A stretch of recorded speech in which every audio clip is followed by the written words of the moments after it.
I often get asked, what are the essential copywriting skills for beginners, or even, what are the skills that you need to master and that you're going to continue to use for every piece of copy you write all the way up through, when you retire as a highly successful professional copywriter.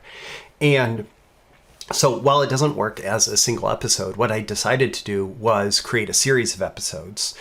And it's going to be a dozen plus episodes over the next few weeks, and then I'll make it available afterwards as something that you can sign up for to go through day by day.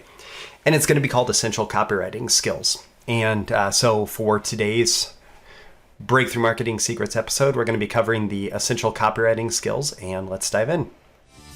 These are the proven direct response marketing, copywriting, and entrepreneurship success strategies you can use today to write your own ticket and create the life you want. I am Furr, and this is Breakthrough Marketing Secrets. Now, here's today's breakthrough. Okay, so what is the first essential copywriting skill? What's the first essential copywriting skill? It is to create a hook and lead. Now, we'll talk about the specifics of actually writing a headline in a later video. But what we're talking about is the idea behind the headline, the idea that captures people's attention, the idea that brings your audience in. And so I have a bunch of notes here, and I'm just going to go through them. First things first, and we'll come back to this in the headline video, I'm sure, is that every good headline follows my ABC headline formula. And this isn't like, it's not a template, right? This is what the headline contains in order to pull in the right readers, such that the people who engage with your advertisement, whether it is text on page or whether it is video or some other media format, it contains this ABC headline formula. And that is audience, benefit, and curiosity. So when a member of your ideal audience reads your headline or engages with your hook for the first time, are they going to say, "Oh, this is for me. This is targeted at me"? Like subconsciously, are they going to recognize, "Oh, this is perfect for me"? And if so, then you've captured the audience part. B is benefit. Now, benefit can be a solution to a problem, or it can be, a positive benefit, achieving some kind of desire or goal. But it should be clear that there is a benefit, not just to the offer that you're going to have in place, but to even engaging with your advertisement. There should be some perceived benefit of, I'm going to figure something out. I'm going to figure out how to solve my problem. I'm going to figure out how to get what I want. I'm going to, learn about something interesting. So what's the benefit? Curiosity. It should also stimulate their curiosity, which means that the headline in good advertising that works in mass markets of people who don't know you yet, cold traffic, it's going to capture the curiosity of the audience, and it's going to pull it into the rest of the advertisement. And so you have to do something that stimulates the curiosity, that establishes an open loop, essentially, that is something that they need to have the answer to before they can go on with their day. So with that as the established principle behind the lead and the hook, what's next? Well, we need to start finding ideas. We need to find out, what is your audience already paying attention to? So in their life, there are lots of things going on. And there can be things going on personally in their life. There can be things going on in their relationships. There can be things going on in their health. There can be things going on in their finances, their money situation. There can be things going on in the news of the world at large. Knowing what your audience is paying attention to right now and how that's relevant to your particular product or service lets you orient yourself towards finding the idea that's going to capture their attention, because essentially people are going to keep paying attention to what they're paying attention to. It's just a matter of redirecting it towards whatever new message. Like, people pay attention to the same news articles over and over again. People pay attention to the same content over and over again. And that's why, for example, Facebook and Google and etc., once they learn what you like, they use algorithms to give you more of that. It's what creates the internet echo chamber, where all of the content that you're being served on the internet is smart, it's because they know what you're paying attention to.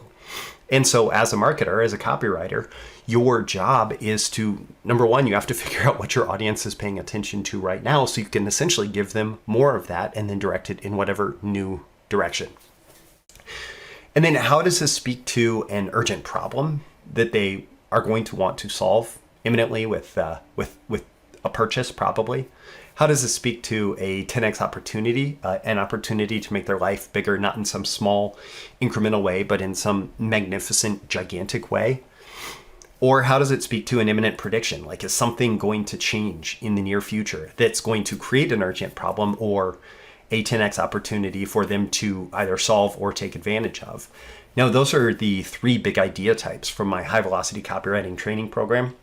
And I'll include a link with this episode for you to check that out if you're interested. But how does this speak to an urgent problem, a 10x opportunity, an imminent prediction?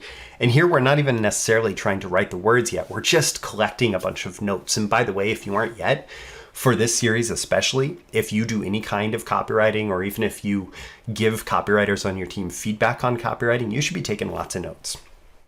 Okay, it should feel new and unique, never before seen. We pay attention. Our brains are designed to look for novel stimulus. That's how we survived for hundreds of thousands of years through evolution. And actually, honestly, it goes back millions of years before that through the entire evolution of all creatures, that our brains are trained to pay attention to new stimulus so that we can figure out, is this a threat? Is this something good? Is this?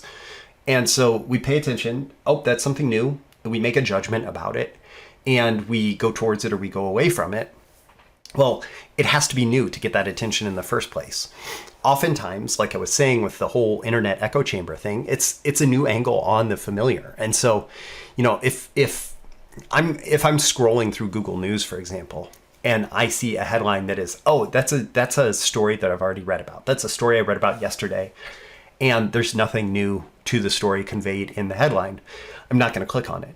But if it's a story that I've been following and there's something new, a new development that has been that's been presented in the headline, or even the promise of a new development, I may click it because I want to know more about it. Or if it's a topic I've been following in general, I find that Google News, for example, gives me a lot of workout things because I fairly consistently work out and I fairly consistently look up things about exercise and fitness on the internet.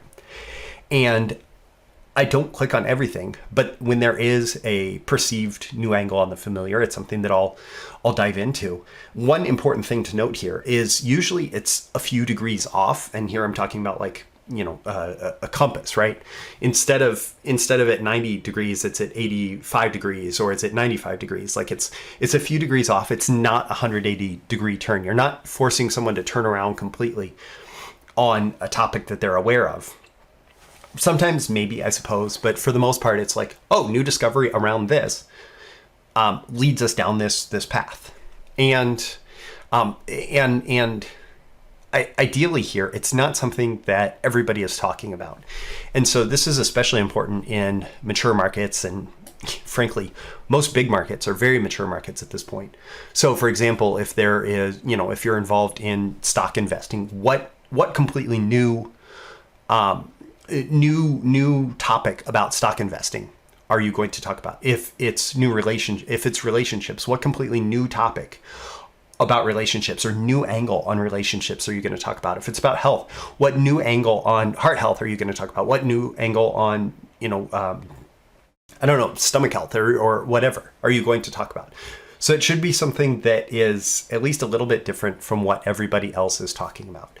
Now, your idea that is going to go into your hook and go into your lead, it doesn't have to relate directly to your product, but it does have to relate to the big benefits. So we talked about audience benefit curiosity. It should tie in some way. Like if the benefit is better relationships, if it's better personal development stuff, if it's better health, if it's better finances, then your hook ideally is going to have some kind of connection, some kind of path that you can walk them down that is not too meandering or isn't too much of a left turn, that is going to tie their attention and their interest to the offer. So it gets the attention and creates interest of your ideal target market that can be redirected towards your offer. Now, as far as these ideas go, it's been my experience that, creativity is a great thing. However, you are much better being responsively creative than just like pure generatively creative. So generatively creative, and that's a word that I'm just throwing in here, right? Is that you generate completely fresh new ideas, right? You invent something from nothing. But responsively creative is where you're collecting ideas and you're connecting ideas.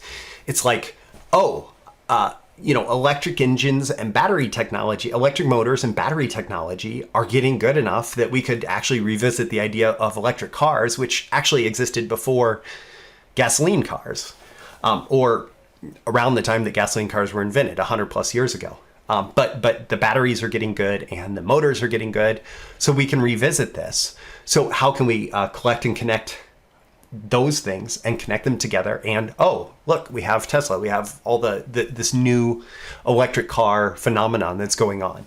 Or let's see, I for example, a few years ago, I've told this story often, but it's absolutely relevant here, and I think it's a great example. I was reading the news and I saw that there was a Russian satellite. It was like a piece of space junk that had been launched in 2014, and everybody assumed that it was nothing. And then suddenly it started moving like it was something like put up there intentionally and that had a purpose. And my client at the time was selling a lot of things around the idea of an electromagnetic pulse attack, or just an electromagnetic pulse and needing backup power solutions in the case that, like, solar flares can cause an electromagnetic pulse, but also a high altitude nuclear explosion can cause an electromagnetic pulse that can take out the power grid. And so I said, well, okay, so those are two interesting stories to connect. And I had just collected it and I said, that satellite story is really interesting. It was like all over my Google News for a couple of days. Satellite story is really interesting. How can I connect that to the electromagnetic pulse? Well, so there's this nuclear thing, and is it at the right altitude? It is at the right altitude for that. And if they were to actually, have that fly over America, they do have it fly over America. And could they actually have a nuclear bomb? Well, I suppose they could. And if that were detonated, it could actually cause an electromagnetic pulse and cause big problems for the power grid. Okay, so that's all really interesting.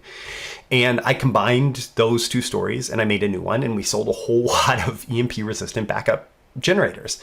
And so, what gets your attention? If you are studying your target market, if you're paying attention to your target market, what if you put yourself in the perspective of that audience, what gets you to pay attention? And how can you use that to connect that to your ultimate pitch for your product or service? And we'll talk about pitches soon. Now, then you want to capture the full story in the hook and headline. Like I said, I'm going to have a whole separate video on actually how to write headlines.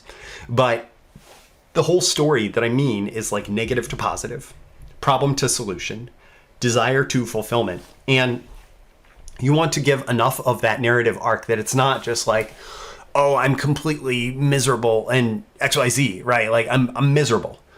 No, it's, how I went from miserable to insanely happy and achieved all the benefit that I desired. And that's terrible copy to be writing off the top of my head, but I hope it gives you the idea that there is a narrative arc in most copy, and we'll talk about stories as well in this series. There's a narrative arc in copy that goes from negative or like an unfulfilled need to positive or the fulfilled need. So how can you go from negative to positive, problem to solution, desire to fulfillment, at least enough in the headline, in the opening of your advertisement, that you are setting the stage for them to know that that is going to be the positive outcome from engaging with your advertisement. Create frictionless flow from headline to lead. So this is really easy to do, especially for more novice copywriters. I feel like maybe you have a really good headline idea, but it doesn't completely match your story that you want or your pitch that you want in your product. And so you write this really good headline idea, and then let you start a brand new story in the first line of your copy or the first words of your video sales letter. That it's jarring to your audience, and it makes them feel like, oh, this person doesn't, connect to their promises. They don't deliver on their promises. And it's pretty subtle.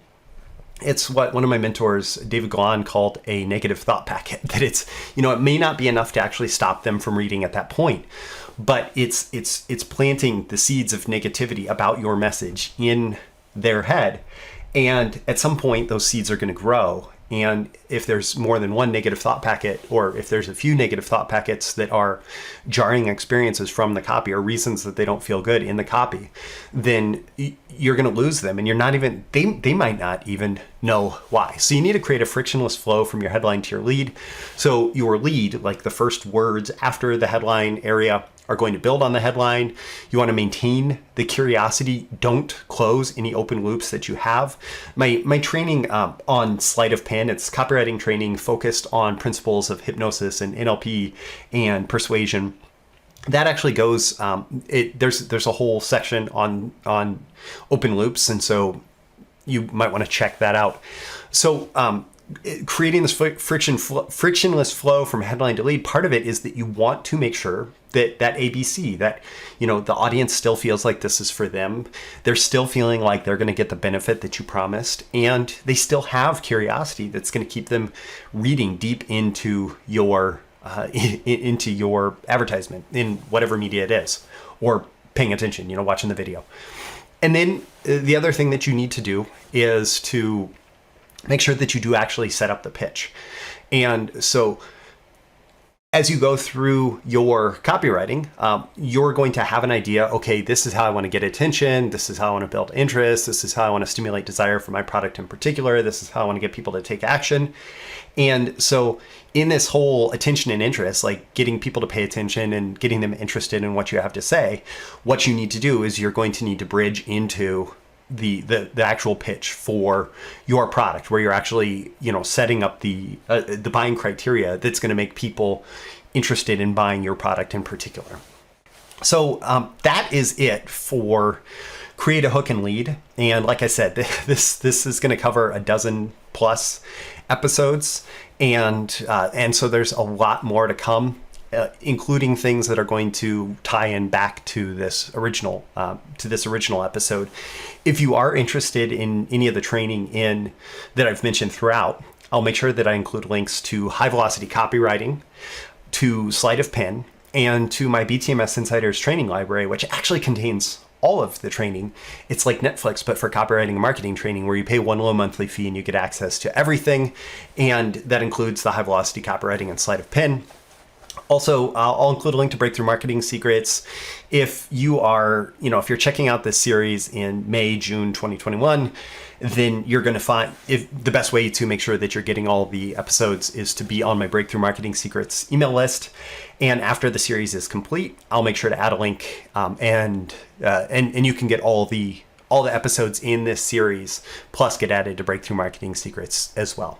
So my name is Roy Furr. This has been a daily episode of Breakthrough Marketing Secrets, as well as the first episode in the Essential Copywriting Skills series. And I would love it if you'd leave a comment with this video. Let me know on a scale of 1 to 10 how valuable you're finding it and why. What are your action items? What are your takeaways? What are you getting out of this? How is this making you rethink how you approach creating a hook and lead? Also, tap that like button before you go so you get more content like this delivered to you, and so the magical algorithms of the internet know to share it with more people like you who will find it valuable. You can certainly share it with folks directly, and subscribe before you go. You can subscribe here. You can also go to breakthroughmarketingsecrets.com, get those daily emails plus episode notifications and more. I'm Roy for Breakthrough Marketing Secrets. I always aim for a 10 out of 10 value, and I hope that I've delivered it here, and I will continue to hope and aim to deliver it throughout the rest of this series. Thanks for watching. I'll catch you again in the next episode. Thank you once again for tuning in to this daily episode of Breakthrough Marketing Secrets. Remember, check out the links with this episode for even more value. Now make sure you like, comment, share, subscribe, and engage in every way you can to keep this show going and growing and delivering daily value to you. I'll catch you soon for your next big breakthrough.